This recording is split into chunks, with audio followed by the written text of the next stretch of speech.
Gusto mo ba na siya ay hinding-hindi titigil sa kakaisip sa iyo at sa lahat ng oras ikaw lamang ang pagkakaisipin niya, kahit anong busy niya o kahit anong gawin niya ay ikaw lang palagi ang iisipin niya.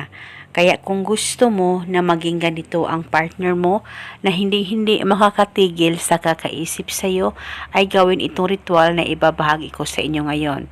Ito'y napakasimple at napakadali lamang pong gawin at ito'y napaka-epektibo lalong-lalo na kung buo ang tiwala mo. Gawin ito sa kahit na anong araw o oras na gusto mo. Ang gagawin mo lamang ay umupo ka saglit. Dapat ikaw lamang mag-isa kapag gagawa ka ng ritual at dapat tahimik ang nasa paligid mo. At pagkatapos, ipikit ang mga mata mo, mag-focus at mag-concentrate ka, pakaisipin mo ng mabuti ang target at banggitin mo lamang ang mga salitang ito. Pangalan at apelyido niya, ako lamang ang pakakaisipin mo sa lahat ng oras.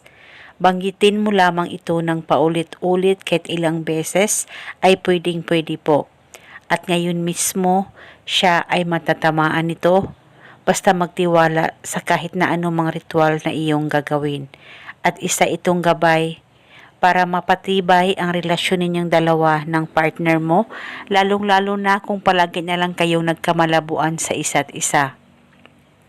Basta gawin ito sa tama at hilingin ng buong puso.